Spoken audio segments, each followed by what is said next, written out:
I, I don't know that I love the album titling. I love making an album, but titling it has never been a... No. Picture a starlit stage, the crowd roaring for an encore. But behind the scenes, a different story unfolds. For many country music icons, fame turned to poverty. Let's explore their untold struggles. You know their songs by heart, the twang of their guitars echoing through decades. But do you know the price they paid for fame? Country music's golden era gave us legends whose voices defined a generation, yet many ended their days with empty pockets and broken dreams. Today, we uncover the hidden struggles of 6 country music stars who rose to dizzying heights only to fall into poverty. Their stories, filled with triumphs and tragedies, reveal a truth that haunts Nashville's neon lights. Fame doesn't always mean fortune. Let's dive into the lives of these icons, starting with a man whose voice once ruled the airwaves. Faron Young, the hillbilly heartthrob, was a force in the 1950s. His smooth baritone carrying hits like Hello Walls and It's 4 in the Morning to the top of the charts. Born in Shreveport, Louisiana, in 1932, Young signed with Capitol Records at 20 and moved to Nashville, where his charisma and talent made him a star. By the 1960s, he was a savvy businessman, investing in Music Row real estate and founding Music City News, a trade paper that shaped the industry. He mentored young artists, sharing his wealth and wisdom. But as country music shifted in the 1980s, Young's honky-tonk style fell out of favor. Radio stations called his sound outdated, and bookings dried up. Struggling with prostate issues and emphysema, Young withdrew from the world, feeling abandoned by the industry he helped build. In 1996, at 64, he faced a devastating end, leaving fans stunned. How could a legend who once had it all fade into such despair? His story sets the stage for others who shared a similar fate. Lefty Frizzell was a pioneer whose soulful voice shaped country music sound. Born in 1928 in Corsicana, Texas, he burst onto the scene in 1950 with If You've Got the Money, I've Got the Time, a chart-topping hit that made him a household name. His style influenced giants like Merle Haggard and Willie Nelson, who called him a vocal genius. By 25, Frizzell was living large, cruising in Cadillacs and basking in fame. But poor contracts and a growing alcohol dependency took their toll. In the mid-1950s, as rock and roll swept the nation, his hits slowed, and he sold his publishing rights to settle tax debts. By 1975, at just 47, a stroke claimed his life, leaving him with little to show for his stardom. What drove a man who inspired so many to sell his legacy for pennies? His fall echoes the struggles of others in this unforgiving industry. Johnny Paycheck, born Donald Lytle, was the epitome of the outlaw country rebel. His 1977 anthem, Take This Job and Shove It, became a rallying cry for the working class, hitting #1 and selling 2 million albums. In the 1970s, alongside Waylon Jennings and Willie Nelson, Paycheck defined the outlaw movement with his raw, defiant energy. But his offstage life was a storm of chaos. Legal troubles, including a 1985 shooting incident that led to a 2-year prison sentence, drained his finances. He squandered royalties on drugs and legal fees, and by the 1990s, the IRS seized his assets, including his home and tour bus. Struggling with emphysema and asthma, Paycheck passed away in 2003 at 64, relying on friends for support. How did this outlaw hero end up begging for help? His story reveals the cost of living on the edge. Hank Laughlin's piercing tenor made him a Grand Ole Opry mainstay. With hits like Please Help Me, I'm Falling topping the charts in 1960. Born in 1918 in Florida, Laughlin's career spanned 7 decades, with 70 chart singles and 15 million records sold worldwide. His smooth voice helped pioneer the Nashville sound, and he toured internationally, especially in Ireland. Yet, as the British rock invasion hit in the 1960s, his bookings dwindled and newer artists overshadowed him. While Laughlin remained active, performing until 2007, reports suggest financial pressures mounted in his later years. He lived modestly in Brewton, Alabama, until his death in 2009 at 91. Did the changing tides of music leave Laughlin struggling to stay afloat? His journey hints at challenges faced by even the most enduring stars. David Stringbean Aikman was a beloved banjo player and comedian, lighting up the Grand Ole Opry and he haw with his lanky frame and quirky style. Born in 1915 in Kentucky, he played with Bill Monroe's band before becoming a star in his own right. Despite his success, Stringbean lived frugally, scarred by the Great Depression. He distrusted banks, hiding thousands of dollars in his Tennessee cabin. In 1973, this choice proved fatal when burglars, tipped off about his cash, ambushed him and his wife, Estelle, after an Opry performance. Both were killed, and though over $20,000 was later found in their home, the tragedy shocked Nashville. What secret cost this gentle giant his life? His story is a chilling reminder of fame's hidden dangers. Blaze Foley, a poet with guitar, was a hidden gem in Austin's music scene. Born Michael Fuller in 1949, his songs like If I Could Only Fly were later covered by Merle Haggard and John Prine. Known for his duct tape boots and raw lyrics, Foley lived a transient life, battling alcohol and poverty. In 1989, at 39, he was shot defending a friend in a dispute, leaving just $30 in his pocket. His music gained fame posthumously, with a 2018 biopic cementing his legend. How did a songwriter's tragic end spark a lasting legacy? His story closes this chapter, but more tales await. These 6 legends remind us that fame can be fleeting. Their music lives on, but their struggles teach us about resilience and loss. The neon glow of Nashville's honky-tonks hides a darker truth. Even the brightest stars can fade into shadow. After uncovering the heartbreaking falls of Farron Young, Lefty Frizzell, and others, we now turn to 6 more country music legends whose talents lit up the charts, but whose lives ended in hardship. From poetic troubadours to smooth crooners, their stories reveal the fleeting nature of fame. Let's begin with a man whose songs were as haunting as his life. Townes Van Zandt was a poet with a guitar, his lyrics weaving tales of love and loss that still echo today. Born in 1944 into a wealthy Texas family, he shunned privilege to chase his musical dreams, playing dive bars and folk festivals across the country. Hits like Poncho and Lefty and If I Needed You made him a cult hero, revered by peers like Willie Nelson. But Van Zandt's life was a storm of struggles. Battling bipolar disorder, he endured electroshock therapy that shattered his memory, leaving him unable to manage his finances. He'd sign away royalty checks to strangers, his mind clouded by alcohol, a pint of vodka daily by 1982, according to medical records. Despite the effort of his caretaker, Harold Eggers, Van Zandt's career dwindled, his gigs barely covering motel stays. In 1997, at 52, a heart condition claimed him, leaving debts that outweighed his legacy. How could a songwriter so profound lose himself so completely? His story is a prelude to others who face similar fates. Jim Reeves, known as Gentleman Jim, brought a velvet touch to country music, shaping the Nashville sound with hits like He'll Have to Go, which sold 3 million copies. Born in 1923 in Texas, Reeves started as a radio announcer before his smooth voice won hearts worldwide, from Nashville to South Africa, where he starred in Kimberly Jim. He lived large, owning a plane and cattle ranches, but trusted the wrong people. His manager, Dean Manuel, siphoned off his wealth, leaving him vulnerable. In 1964, tragedy struck when Reeves' plane crashed near Nashville, killing him and Manuel at 40. His widow, Mary, fought legal battles to reclaim his assets, mortgaging their home to fund lawsuits. By the 1990s, victories came too late. Debts and medical bills had consumed everything. How does betrayal cut deeper than any chart-topping hit? Reeves' fall shows even the greatest can be undone by those closest to them. Graham Parsons, the architect of cosmic American music, blended country and rock into something revolutionary. Born in 1946 into a wealthy Florida family, he recorded with the Byrds and Flying Burrito Brothers, influencing the Eagles and Emmylou Harris. His solo albums, GP and Grievous Angel, were masterpieces, but addiction overshadowed his genius. Parsons burned through an inheritance by 21, leaving him broke after his band's collapse. In 1973, at 26, he died of an overdose in Joshua Tree, his final wish to be cremated their honor by friends.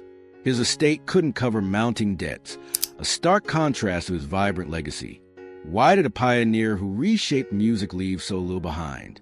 Parsons' story warns that talent alone can't outrun personal demons.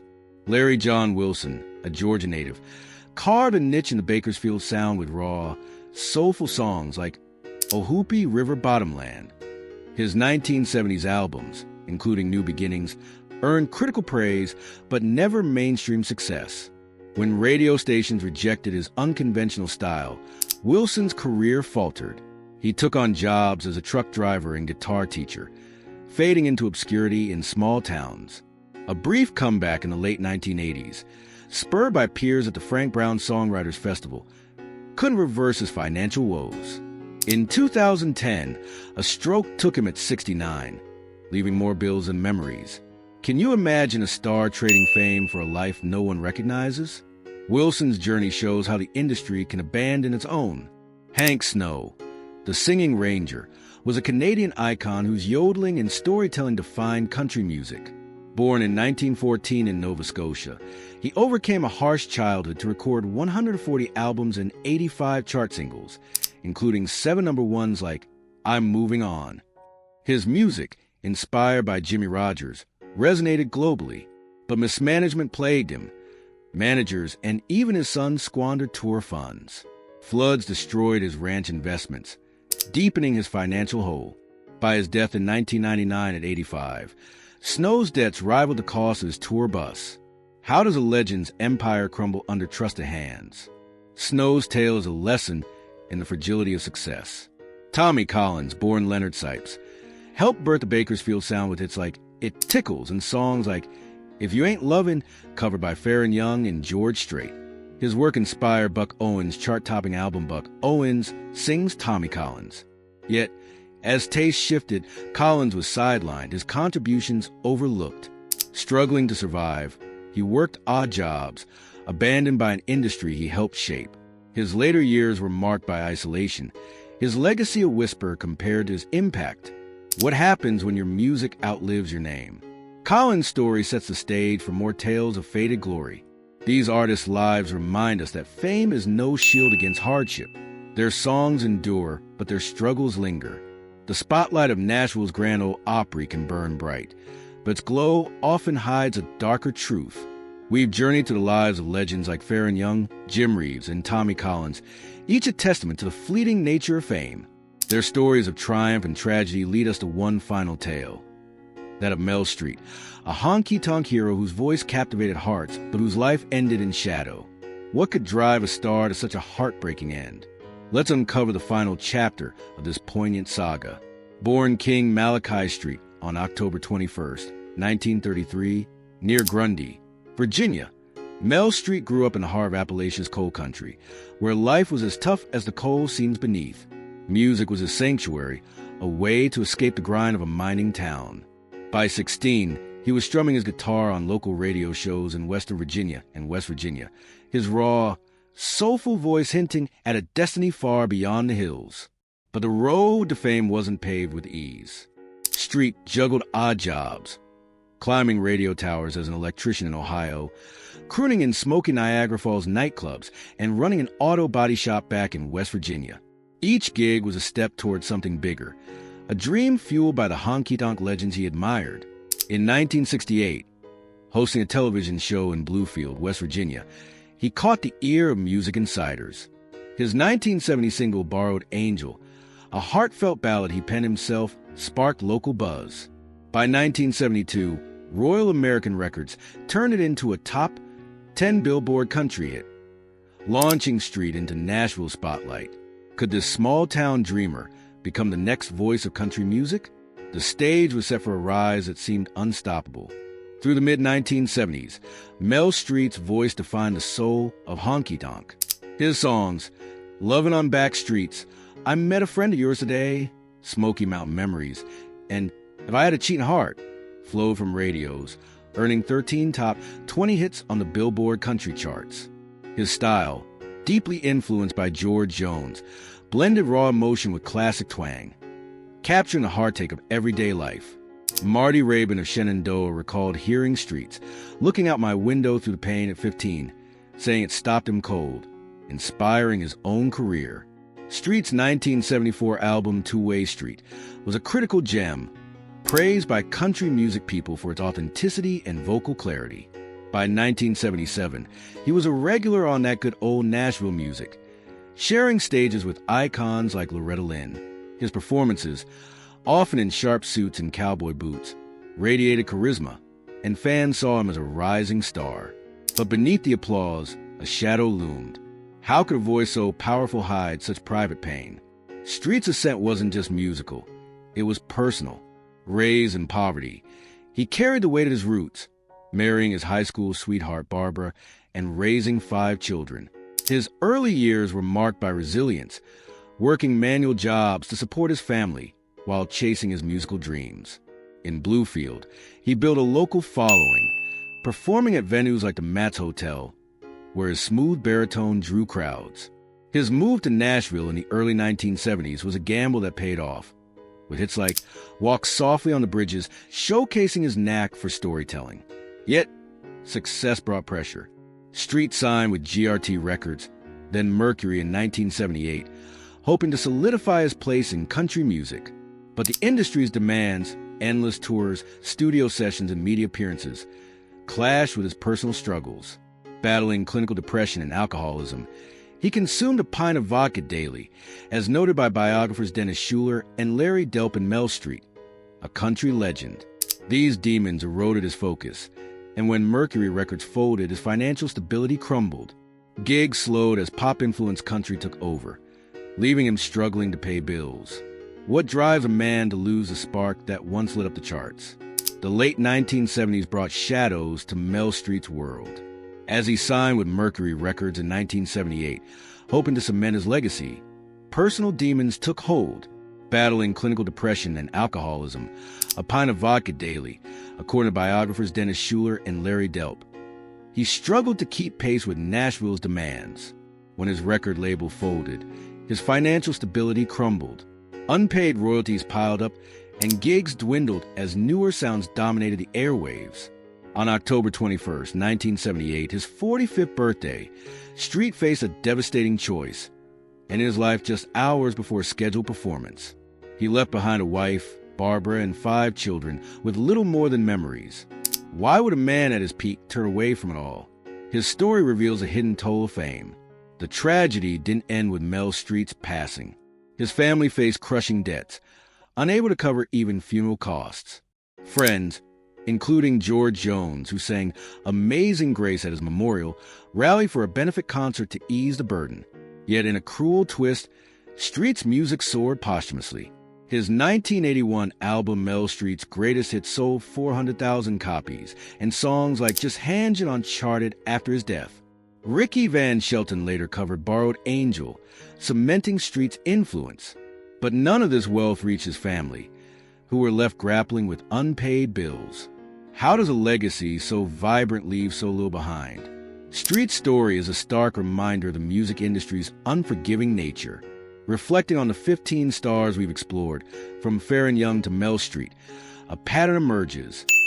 Talent alone isn't enough to secure lasting success. The music industry is a business as much as an art, and many artists fall prey to its pitfalls. Mismanaged royalties, poor contracts, and personal struggles like addiction or health issues can erode even the greatest fortunes. Willie Nelson, for instance, faced IRS seizures in the 1990s, but recovered through strategic releases like the IRS tapes. In contrast, stars like Street lacked the resources or guidance to navigate these challenges. His financial life at its peak included modest luxuries, a 1970s Cadillac, a simple Grundy home, and no lavish watches or jets. His business ventures were limited to music, with no endorsements or side hustles. His lack of life insurance left his family vulnerable, a lesson in the importance of planning. The key takeaway? Diversify income, retain publishing rights, and seek trusted advisors to avoid the fate of these fallen stars.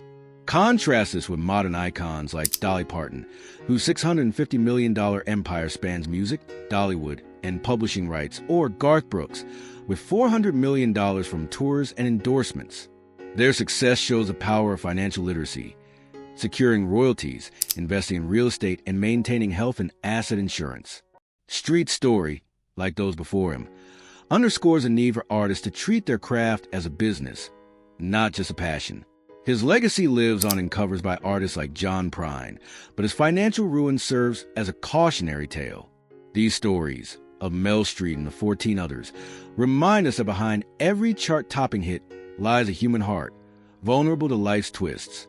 Their music endures, filling honky-tonks and airwaves, but their struggles teach us resilience and wisdom. Which of these legend stories hit you hardest? Drop your thoughts below, hit like, and subscribe for more tales from music's untold corners. Their songs live on, but their lessons ask, what's the true cost of chasing a dream?